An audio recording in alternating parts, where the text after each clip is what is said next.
Welcome to Empowered Youth Finances, brought to you by Youth Empowered Botswana, where we try to keep young people or the youth in the loop about freedom, particularly financial freedom, about wealth.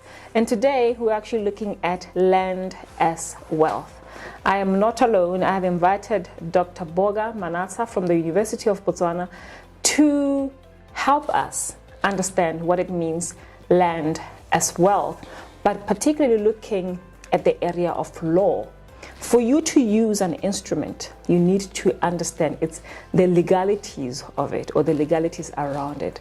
It may be some little history. So we'll also look at what it means for chiefs to be said to be custodians of land, what the rationale is or what the rationale was.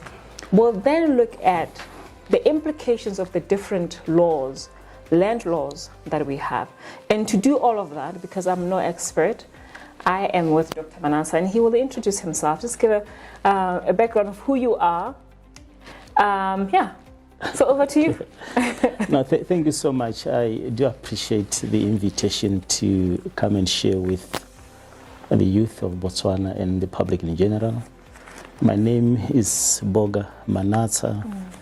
I am a historian. I'm currently the head of the Department of History at the University of Botswana. I did my studies undergraduate at UB. Yeah. My first degree was in BA, major in History and English. And I also did postgraduate diploma in education. Okay. Then I won a scholarship to go and study at Hiroshima University in Japan. That's where I got my master's and PhD. My interest primarily is on the land issues. That could be land law, land and politics, land and history, land and society. That's my main interest. But I do also research and publish on issues of foreign policy. Okay. So that was my area. I've published issues on China, Botswana, Japan, Botswana. Yeah. I do teach primarily East Asian society, history and politics, focusing on China, Japan, and the Koreas. So that's my area. So I consider myself a very broad person. Yes. I've did a lot of public lectures in radios, TVs. That is not the first instant. I think today I will try my best to share the legacy that I have with the youth and everybody else. Thank you so much. Well, thank you for taking the time. An entire HOD. HODs are busy people.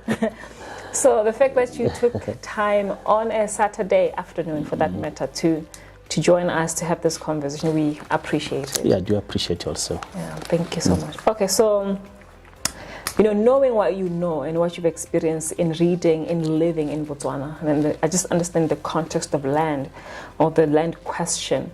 Can you share with young people what they need to know in terms of land laws that exist in the country, what those laws are, and the implications of actually operating under each?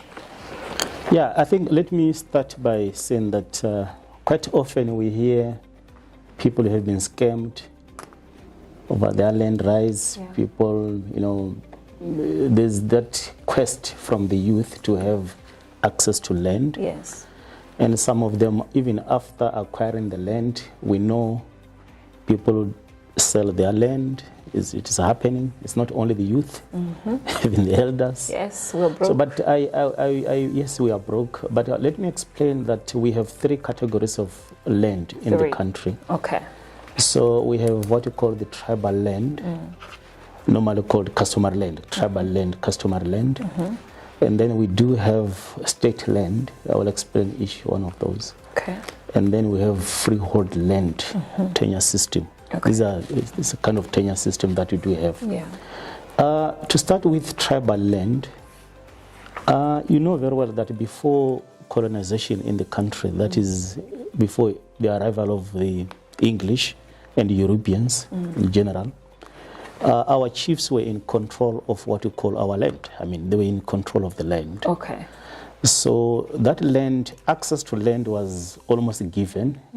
You had land in perpetuity, what you call the right of avail. So where you had land for Massimo, land for your housing, land for farming.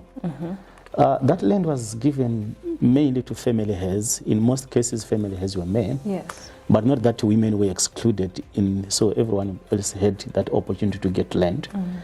And only those may be under serious offenses, like when you have been banished from your land, you could lose that right to own that land. But generally, the land was owned by the Morafi, what you call the tribe. I don't want to use the word tribe because anthropologically it's just a Western imposed, by the Morafi. So what would happen was that the chief, Kosi, and the headman or the was headman, or Badisabaka Kosi or Batusabaka Kosi, all those people had the mandate or the power to allocate land to each and everyone in the village. Morai. To Morai. Okay. The chief was not the perpetual owner of land. The chief was not? He was not. He was just the custodian of land on behalf of his own people.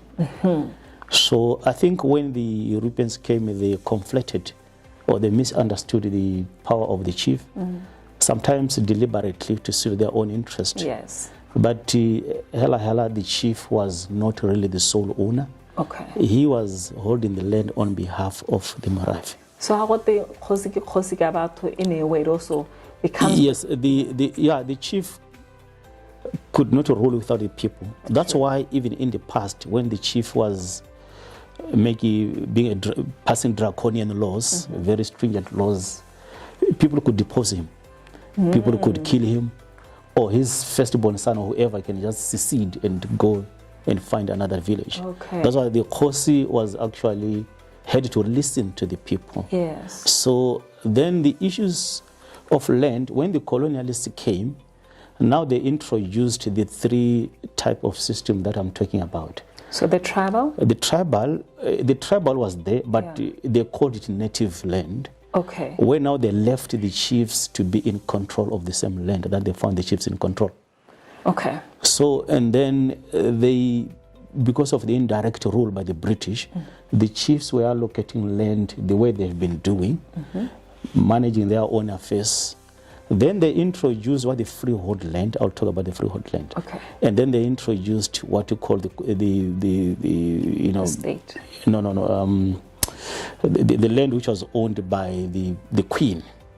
Huh? The land which was owned by the queen. I'll explain. Yes, please. Yes, so which became state land. Okay. Which became state land. All right. So now, currently, in 1968, 1966, when we got independence from the British, what happened was the government of Botswana introduced the Tribal Land Act in 1968. So what happened was the central government, or the government of Cecil Sekama, they wanted to centralize the control of land because the land had resources, mineral resources. They did not want the chiefs or the tribes to be the owners of land.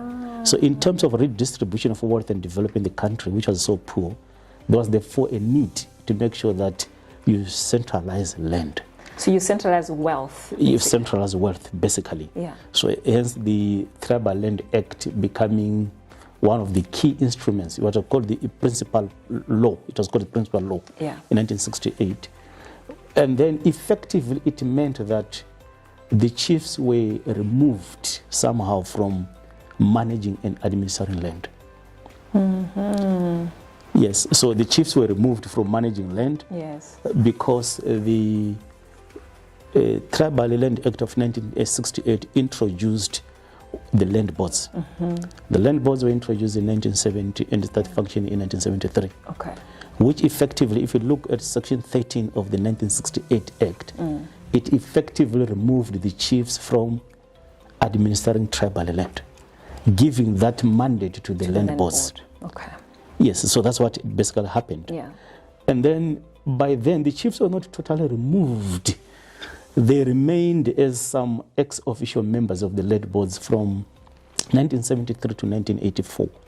They became part of the land boards in that period. And then they were the only ex-official members then who would also be mandated or given power to choose whoever they wanted to be part of that land board. Okay. Most of those land boards, the land boards then they compose about 5 to 6 members The chief would then appoint maybe Mutusa Kosi or whoever. Okay. And then the government will also bring somebody maybe from Ministry of Agriculture or Ministry of Commerce. Yes. And then there were 2 councillors who were also part of that system. Councillors, elected councillors, Yes. I mean these politicians. Yeah. So but in 1984 the government removed the chiefs from being wielding that power. They were actually left as almost like ceremonial figures in the land boards. Yeah. So It's like if really even giving you some kind of yes, power, but you see, not really. yes, but it Yeah. is very important to realize why it was happening this way. Why? Because the issue is when you democratize access to land and management of resources, you need actually an institution which is accountable. Okay. So if the chieftains itself is by nature, I want to be very cautious, a very undemocratic institution by nature. So if then you are bring this kind of institution managing resources on behalf of the people, you need then, that's why in 1984, the government then introduced the elections of members to the land boards. Yes. People were elected to be maloko at the land board. That is true. That was in a way of trying to democratize that process. Okay. So if it democratizes in that process, and then now people could now choose to say, as Manatsha, I want to be in the land board. As Meso, I want to be in the local land board. That's what really happened. But it's unfortunate that I think around 2010 or so, thereabout, the election of people by the public has been stopped by the government. Now the minister responsible for land directly appoints people to be in the land boards after people have applied. You now apply like you're applying for a job. Yes. You apply and then the minister appoints. So that has in itself also removed the democratization process. It has removed the land boards from the people. The people now seeing the land boards as elitist. Very. People are saying they are corrupt and all those kind of things. Yes. So, but generally the access to land and the tribal land should be or is supposed to be guaranteed. But the issue is that we have had problems of instruments which were very much blotted and bureaucratized in such a manner that they were, lack of record keeping at the land boards. People would be in a waiting list, thousands of them. But if you were to tell me, some of the people in the waiting list are the people who also own land elsewhere. So I think that was the problem, especially in the peri-urban areas. You go to Mogodisane sub-land board, you go to Tlokwen land board. Mogodisane land sub-land board in 2050, they had about 145,000 people in waiting list. At Tlokwen, I think they had about 55,000 or so. So, but if you were to scrutinize some of these people, there are people who have multiple land ownership, or people who would want to get land because of the proximity to the city. So now, but do you think that is problematic? Because I guess I'm also a victim of that. I am from Mau, applied for land in 2007, worked in Gumare, applied for land, was given 2 years later, and now I can't get land in my home village. 15 years later, because yes, you are very right. The law then was not as stringent as it today came to be when the land policy was introduced in 2015 and revised in 2019. This policy that I'm having here is a policy that now said you can only own one plot. I was talking about people, you find that in a list, people because of the multi-residentials, people want business, people want to, So, but then the issue is to be a responsibility of the government to ensure that each and every Botswana has the right to access land. That should be a birthright, actually. So as much as we are a very small country, actually France is even same size with Botswana. But the problem is that due to, as I said, poor record keeping, you had people having 500 plus one person in one place. In one place. The issue also has been not directly maybe getting those from the land boards. The laws, the Tribal Land Act, even the previous one that I'm talking about, the 1994, which was repealed by the reenacted Tribal Land Act of 2018. Section 38 of that act allowed actually you can dispose your land as long as it is developed. That's why you will see even foreigners they come to you, they say, so and so, Matsidi, so you have a plot there, Yes. and then, but can you just sell me this land? But I don't have money. They will then put one room. They put one room and they go and exchange. I mean, they're going to change to the, using the, because the Section 38 of the Tribal Land Act, the one which has been repealed in 2018, this one was repealed in 2018. The 1994 one, it allowed that. Yes. So that's why you find people having 800 plus one person, because you'll be doing the same thing. Because by then you'll be not selling land, you'll be selling developments in the land. So that is the issues that are there in the loophole in the Tribal Land Act of 1994. But then, when you look now at the new Tribal Land Act of 2018, if you look at, for instance, section, maybe that was section 34. Okay. Section 34 of the new Tribal Land Act of 2018, which became operational on 20th April 2022. So section 34, it is very clear that if you want to sell your land, especially to a non-citizen, you have to advertise that 30 days in a public newspaper. So, and then priority will be given to a citizen. To buy. To buy. So that was not there in the other tribal, in the other acts. We're going to go for a break, because now I'm interested in this one, because I want to understand the rationale behind that. I kind of get it, but I want young people to actually hear it and also understand it, because at times we don't get these things and we're like, blogger, but I'm sure there's a good reason for it. Yes.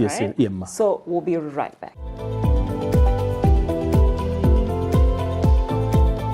Welcome back to Empowered Youth Finances, brought to you by Youth Empowered Botswana. We are looking at land as wealth, and I am with Dr. Manatsha from the University of Botswana, head of department, okay, from the University of Botswana. So we're going to continue from where we left off and look at Section 34. Yes. So Section 34, what does it say? What is its purpose, and how does that benefit Botswana, if I may ask? Yeah, Section 34 of the new reenacted Tribal Land Act, which came operational in 2022 April, 20th April. It was passed by Parliament in February 2018. Yes. So, and then the whole purpose was, there was a public outcry from Botswana themselves that Batbarak says about Chokwali has. There was that outcry that people are selling land, Botswana selling land to foreigners. Yes. You will find, different, I cannot name, but different non-citizens in the Tlokweng, in the Khabani, some of them even Massimo. And then we, because it was allowed by the Act then. Yes. Section 38, as I said, because you'll not be selling land, you'll be selling developments in the land. Yes. But now they are saying, at least to concentrate land on the hands of Botswana. Because in other jurisdictions, if you go to Ghana, for instance, the constitution is very clear that non-citizens cannot buy land, cannot own land. If you go to Mozambique, the constitution is very clear. Non-citizens cannot own land. We have those kind of laws, constitutions that are very clear. But in our case, so it is not peculiar that we are doing. No, we are not peculiar. If you go to Tanzania, I mean, I'm talking about the constitutional provisions. Yes. They are there in Tanzania. Yeah. If you go to Ghana, is there. If you go to Mozambique, is there. You cannot own land, but you can just lease. You cannot own in perpetuity in the manner in which we are doing under the freehold land tenure system. All right. So that is the purpose of trying to protect. But the issue is also this. You are then saying foreigners should not buy land. But at the same time, you've got a local elites, national elites, who have also amassed land, swathes of land. Yes. Then still the same local elites, the land is still being concentrated in the hands of the law. I mean, the very few, the elite. Yeah. So what we should be doing is that there's a lack of public education in the country about how land, people can use land. In case of the youth or anybody listening today, it's very important not to sell your land, but to lease land. How do you lease land? You can lease land and enter into a lease of up to 5 years. I mean, it's all allowed in the Tribal Land Act. Okay. It's allowed.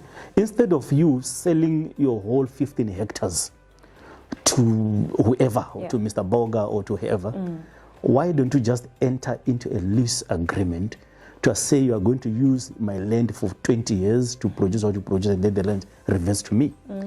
So, and then by then you would also have accumulated money from those rentals, and then you can develop your own land. So this is in cases where maybe someone really wants to use your land and they want to lease it for that specific. Yes, for that specific period. Okay. Yeah, even multi-res. If you say you are going to build in my land, and then you lease this land after 50 years, you have accumulated, you have benefited, and I'm getting my land back or something like that.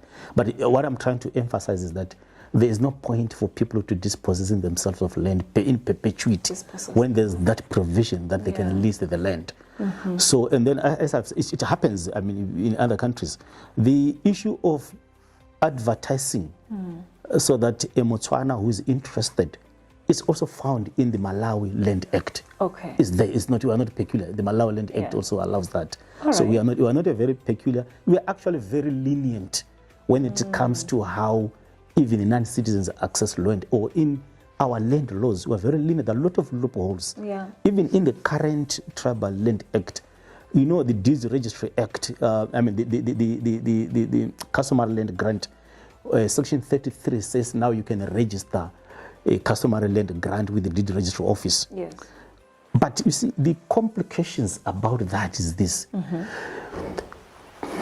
There's a difference between a proper title deed and what that customary land, that grant that. What is the difference? Because Botswana have it. Their understanding is that when you have an SOT, you can go getting money from the bank, you can get a loan, you can use this as collateral security. What is the difference there? Because Section 23 of the deeds of Section 33 of 23 of the new Tribal Land Act talks about your certificate tribal land. Yes. You can now go and register it directly at the deeds registry without necessarily converting your land into common law. So, which means that's why the government was saying everyone should go to the nearest land board so that they can now register their certificates. To get an SLT. To get that, yes. But there's a difference with, you know, the title deed that you are used to, where you own both the title and the deed. You can sell vacant land without the development. But with this one, for you to mortgage your land, to use it as collateral, or to dispose it whatever way, you still need the land board consent. Why? That I'm saying, therefore, the land board still owns the land. You are not really owning the land. Okay, so what about in cases where you already have a deed, a title deed? No, if you have a title deed, you don't need to register. So you're okay? You're okay, because that title, that's why the title deed that you have right now, whether you're in first four, like myself, I have a title deed in Prokwe, it's a proper title deed. I can use, people have got that title. I can use that title deed to go to the bank and look for money or to mortgage. But with this one that I'm talking about, where you'll be having a title deed in Masunga or in Khabane or somewhere there, you still need the land board's consent. But why? Because you are not really owning the land. You are only having. I've leased it. You are only having user rights, not the land. There's a difference between. So how do I convert that then to having it as a right, like a proper right? Yeah, you can if you're proper right. The previous title deeds that we were using, that is actually gives you both the title and the deed. I mean, okay, so yes. So in the current one, I take an SLT. Yeah. I get an SLT. Kikomaung is a village, right? I've registered my customary land grant. Yes. And turned it into an SLT. Yes. If I want to have a right to that plot, I still have to go to the deeds.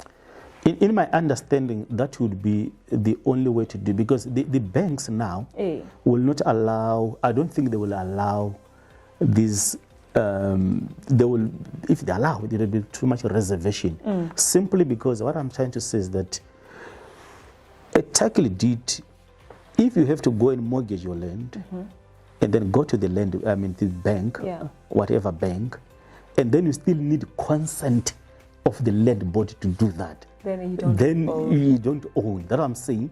You still have the user rights, not the ownership rights.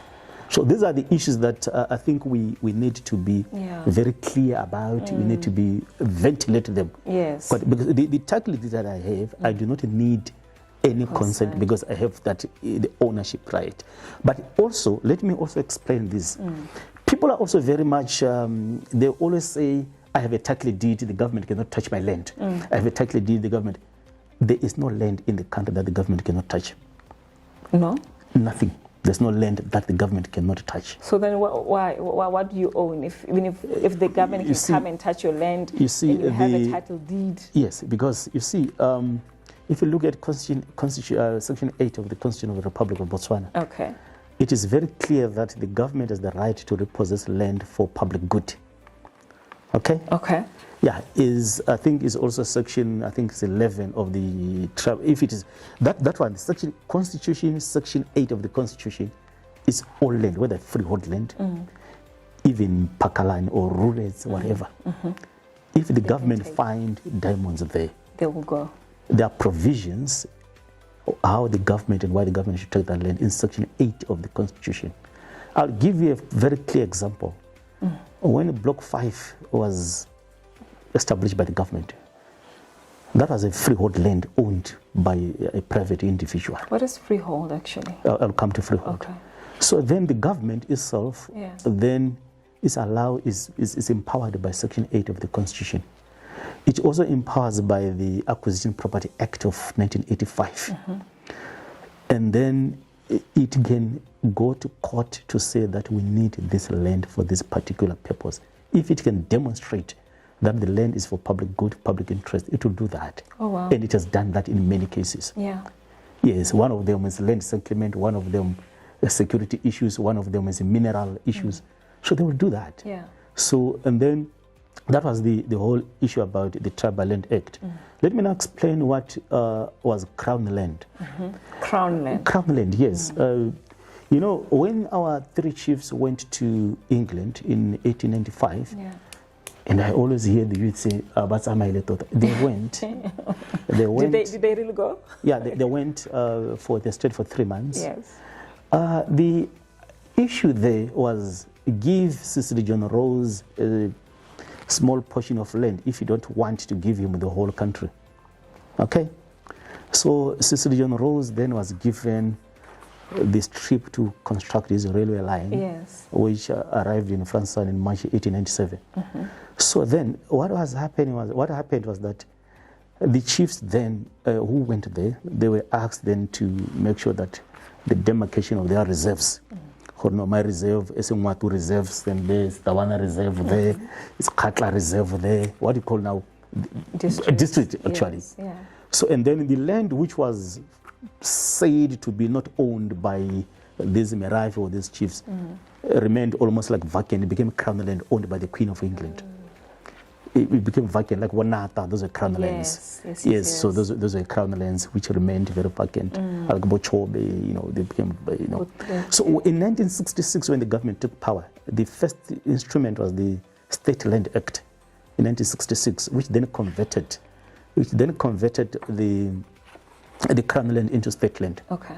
So then all these, some of them are state land, game reserves, national parks. Yes. So some of them are these are. So if you go to Bozola in Gaborone here, those are state land which were then those were converted from freehold land. The government buying from freehold land. Okay. So that's what we call state land. Those are original crown land. So state land was bestowed on the president. The president was to administer it. Then this has since been delegated to the Ministry of Lands. Okay. And the plot is yes, we fix state grant. You call it the fixed state grant. So yes. So that's what you find. That's the responsibility to be councils. Those are state land. Yeah. So that's how it is. So, but when we come to I think that's now something just made sense in my head. Yes, but that's how you look at, you know, the Zola. I think I've mentioned it is Boslibe Peak and some portions of land in France, in Gaborone. In Gaborone, some portion of land is state land, some is freehold land. Freehold land is when the colonialists, the English, came. When they came, they brought their own concept of understanding of ownership of land, where you own the land. Owning the land, not usually the land itself. Okay? You are actually owning the land, the title, that's the title deed, the title and the deed. You have both. I mean, you are owning. That's why you can sell an empty land in Pakalani. For millions. That is freehold land. Yes. Yes, freehold land. Actually, freehold land is an English property law concept, which means the right to ownership of something. But who decides, who determines that this land is freehold, this is... let me explain. Yes. So the English, when they came, they entered into agreements with our Kosi, they entered into agreements with whoever, using their own concept of ownership of land in the proper sense of freehold land. So they took all these white settlers, Gaborone, the whole of Gaborone was freehold land. The Broadhurst farms, the Bonington farms. Broadhurst was a farm, and the Bonington farm.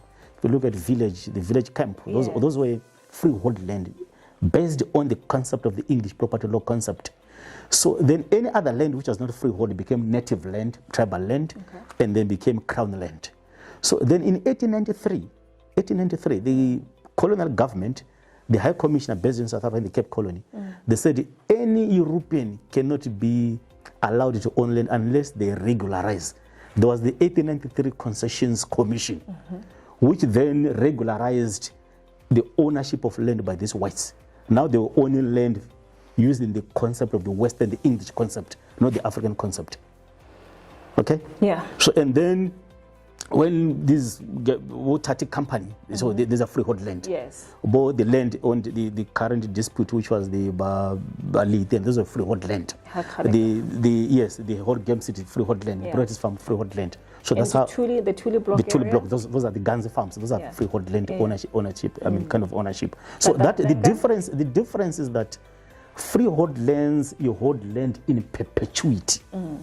You hold land in perpetuity. It is inheritable. So, freehold land, you hold land in perpetuity. Let's pin it there. Yes. And go for a quick water break. Yes. Okay. And because I want to hear this perpetuity thing, why it belongs to some and not to all of us, right? Okay. We'll be right back.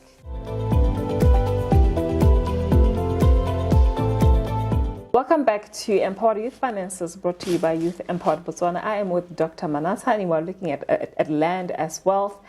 And when we went for our quick break, we were talking about owning land in perpetuity, and I'm interested in what that means and why others have access to that and some of us don't. And what does that even mean, owning land in perpetuity?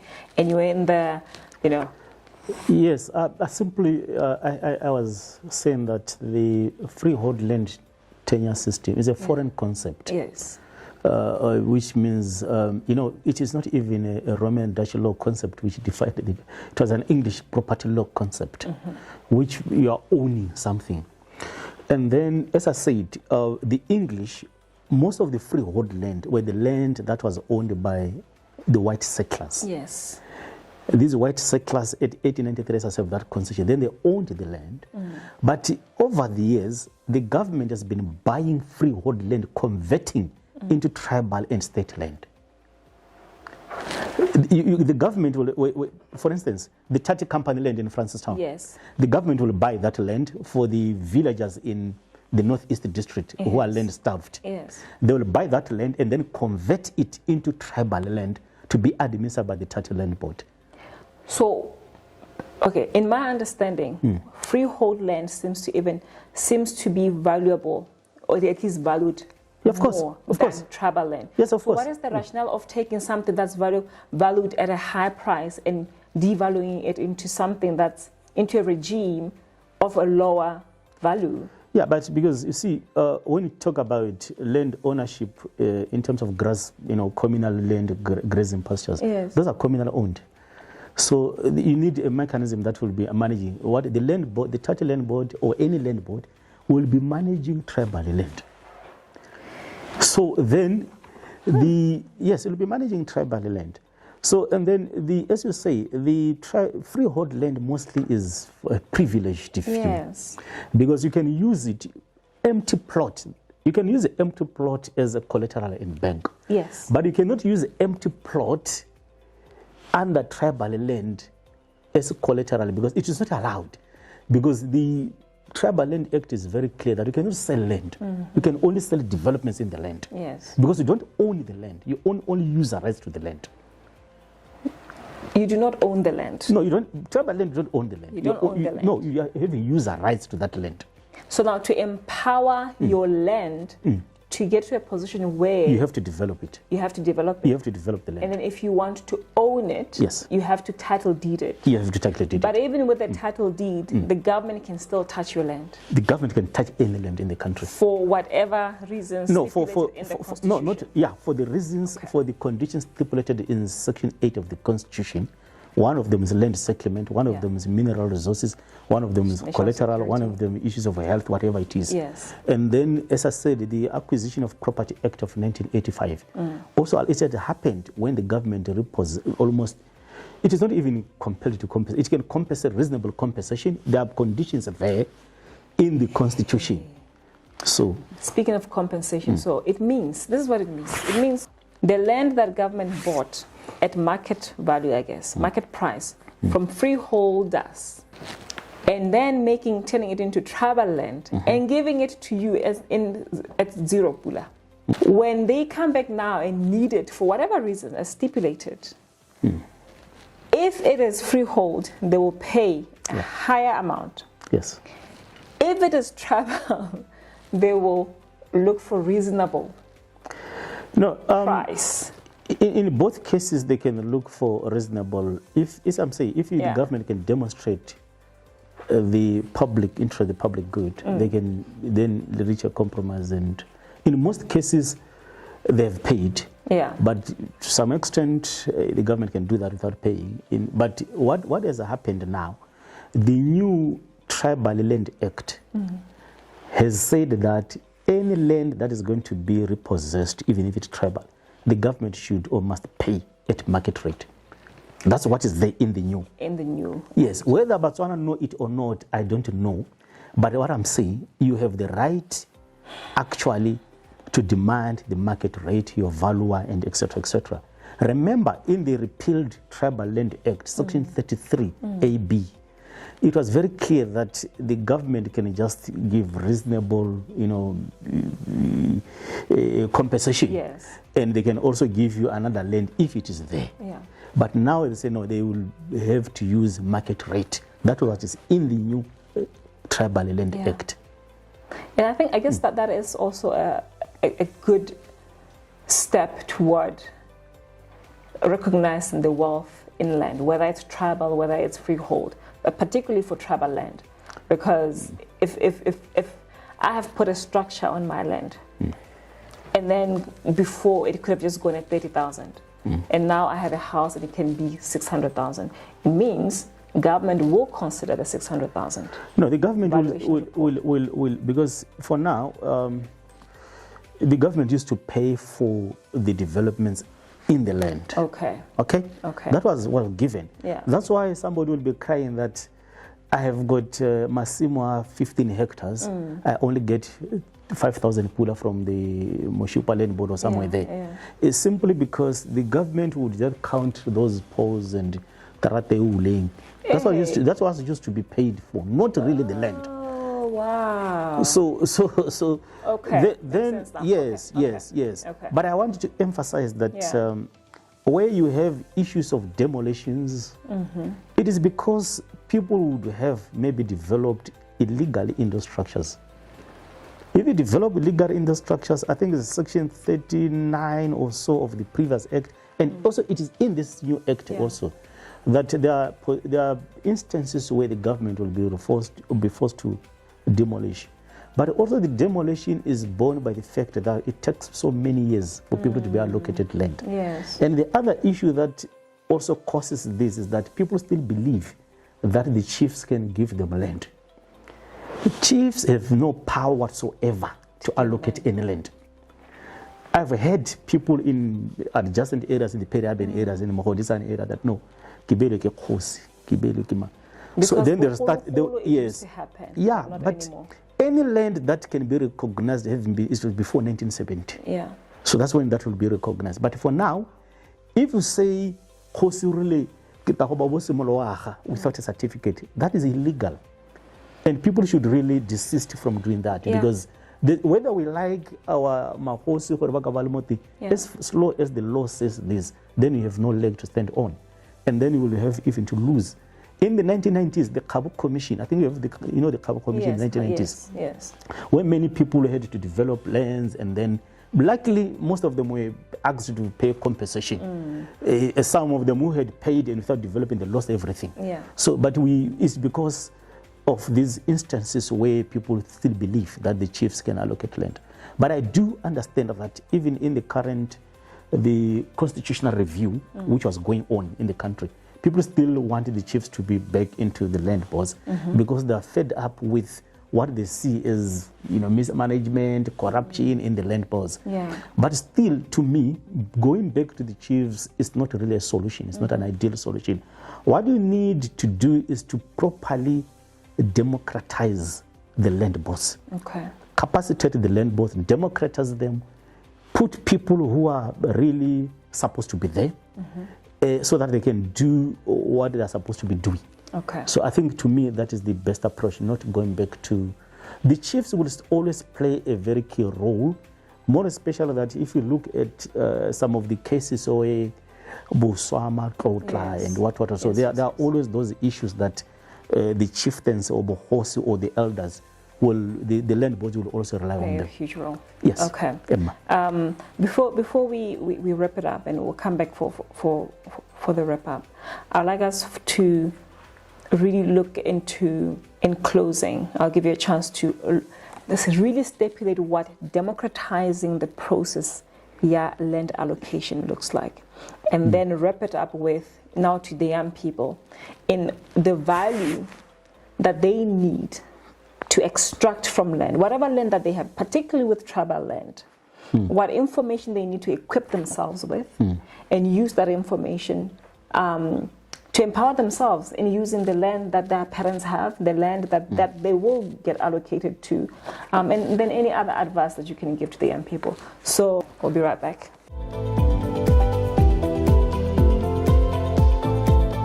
Empowered Youth Finance is brought to you by Youth Empowered Botswana. We are about to wrap up this conversation with Dr. Manatsha, and it's been informative. Just realizing how you need to understand the history of decisions. Laws are decisions. The laws are pinged on something. You come up with a law because of it has an intention, it has a purpose, and now I'm starting to understand why things are. They may be unfair, but they exist. There's a system. A system was created to help with allocating land and help with land ownership and land use. Yes. And that's what we are stuck with. Yes. Right? Yes. But now, just in closing, how do we really clearly help Banana understand what pushing for a democratization of land allocation, or even land distribution looks like, what that process should look like, and what else do they need to really know about the laws that we have, particularly tribal, to extract wealth that they need for themselves, and even for their parents as well, to know about what wealth they have in land. Let me say the majority of Botswana are living in the rural areas or under the tribal land regime. That is 71% of the land is tribal land. Yes. 71%. And state land is 5%. And then freehold land only constitutes about 4%. 4%. And the remainder is state land. So this means that the majority of our people live under the tribal land regime. So to the youth, I would say that they need to acquaint themselves with the Tribal Land Act. And people should not think that as soon as they turn 18 years, they should go and apply for land. Yes. I've always received calls from parents saying, that is not true. Because if you are 19 and you can join the army, defend the country, And then what stops? The universal of suffrage age is 18 years. Yes. So you should go there as soon as you are at Lincoln Queen, UB, somewhere, Brigades, apply for your land. Yeah. So that once you finish your school, maybe you are going to be allocated after 10 years, not waiting to finish your school. Go and apply for that category. Yeah. And I would also say that desist from selling your land, no matter how things tough are. What you can do, seek advice, and if you have got a masimo, a garden, a plot somewhere, list that particular land, not dispossessing yourself. There's also a problem with inheritance issues, where not only the youth, but there's contestation about masimo abatsadi. People would want to dispose everything, even 50 hectares. Why can't you guys then go to the relevant land board authorities and demarcate that amongst yourselves? And then when maybe you don't want money, you want to keep your land, or even if you have that idea, all of you want to sell, list that particular land. Because after a particular period of time, or sell half of the land and develop the other portion of the land, not really dispossessing yourself of all the land. So I think that is the advice that because you also have to understand that the land board will repossess the land after, I think it's 5 years, if there's nothing which is happening there. You need to be regularly checking on the land board, your status, your circumstances. If you're unemployed, reasonable, they will always, actually they say that if you do not really return the land, if you're unable to to develop the land, because the law says they can take it back. Once they take it back, then you're going to, when you return it voluntarily, they're saying you're going to join the land. But the best way for me is to always update the land boards about your circumstances. And also the other issues for you to really apply for that particular land. So those are the issues. Desist from selling the land. The democratization part that I was talking about is that, you see, land resources, all resources are they are owned resources, they're owned by the people. These are public resources. And the public should see itself in managing those resources. Just like the concept of community-based resource management. When people do not see themselves as part and parcel of that management, there will always be accusations of elitism, corruption, mismanagement, nepotism. So that idea of people electing their own people to serve in the land boards, that itself is a process of democratizing the process. When now you have a system where people maybe apply, I can apply, and then generally the minister appoints, it becomes now you are removing that instrument, that institution from the people. And then there will always be these accusations. Let the people own the system. Let it be transparent.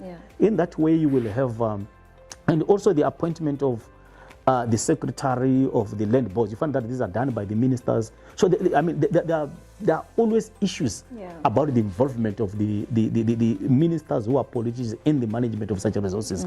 Let then have the public discourse on these issues and see how people best they want to help, to assist, to be involved in the management of such. But generally from the 1970s, 1973, when it started until now, there are always accusations about the land boards being nepotistic. Others also want land to be allocated on tribal base, the quota system of land. So there are a lot of issues that need, in this country, I think the problem is that there's no really genuine and real public discourse about land issue, unlike maybe in South Africa or in other countries. I think that's what we need. Right, and I think it's up to you, youth of Botswana. We always say the youth is the future. You are the future of tomorrow, but also you are the future, but also the bearers of the burdens of tomorrow. So if you don't deal with the land questions and the land issues, you are going to reap the burdens of land issues. And I just want to actually ask one question: is it easy to subdivide farms? Is it easy to subdivide plowing fields? Yeah, section. Is it section 60? The tribal land, the land policy of 2015. When it came, there was that issue of when you are married and are married to you, and then there's this issue that you cannot be allocated land. That was only there in the land policy of 2015. It was unconstitutional, even in the Land Act which was existing then. And always the policy is always lower than an act. It was unconstitutional. I remember when this thing was debated in Parliament, then the minister was Prince Maele. We had a discussion about this. I said, these things are unconstitutional, should not go through. So, and then in the 2019, when they revised, that has been removed. Okay. Because it was not really an issue. Even if at court, even if they had not revised that policy, you still be gotten land even if you are married, because it was unconstitutional. It was not even part of the land, I mean the act itself. So the subdivision, now you can subdivide your land and do some kind of a lodge this side or do some kind of business in this side. It is provided for in the land policy of revised land policy of 2019. This is the revised land policy of 2019. Yes. It's therefore it's provided for. Just look for it, and it's how much is it? It's 15 pula. Yeah, it's there even online. Yeah, online. Yes. It's 15 pula. Yeah, you can actually subdivide your land. I mean that you remember even President Masisi was talking about this quite often, about how you can subdivide and people can benefit from that land. Yeah. It is there actually. Yeah. I remember I was helping somebody who was trying to argue from a land tribunal. You know, I was assisting him on these issues. So it's there actually. I think it's section 60 or somewhere there. Yeah. So youth, empower youth, answers are there. You just have to seek and ask questions and get the support and the help that you need, or the understanding that you need to derive the wealth that you can from land, to help your parents derive the wealth that they can from land. The issue is also that the new land policy is very clear that you cannot alienate the last plot that you have directly allocated to you by the land board, the land authority. So if you have got one plot and then you want to alienate, they will not allow it. Okay? And you are entitled to one free plot in state land and one free plot in tribal land. You can then acquire others through inheritance and the market. Buying, yeah, those are, but you are entitled to the, but you cannot just willy-nilly alienate the land that has been given to you directly by the land authority. So those are very, very, very key. So I think that the issue is that I do expect myself, politicians, during their rallies, during their door-to-door campaigns, the radio stations, Banana on Facebook, they should be talking about these issues. Yes. Because these are issues, matters of concern. I usually receive a lot of calls on this land and this and this. But I wanted to emphasize, desist from selling your land. Lease your land if you want to lease. If you want to subdivide your plot and develop, get it the 200,000 if you want to sell, and then build your own 2-room in another half. Yes. So why do you have to sell 50 by 50? And then you are left with nothing, you're going to buy a second-hand car. So I think these are the issues that I think people need to know about. Thank you so much. No, thank you so much for taking the time. We really, really appreciate it. And I think our young people in Botswana, Hela in general, also will appreciate the information that you've shared today. That is what we have for you for today. We hope you have learned. We hope that it will be empowering. Knowledge is power, they say. So, and applied knowledge, particularly, is even more powerful. So we hope that you found this informative and that you will use it and share it with other people. And if you need any support, message us, and we will share and ask the questions to the experts if we don't have the answers, and give you back the answer to your questions. Thank you so much for joining us. See you next time. Thank you so much.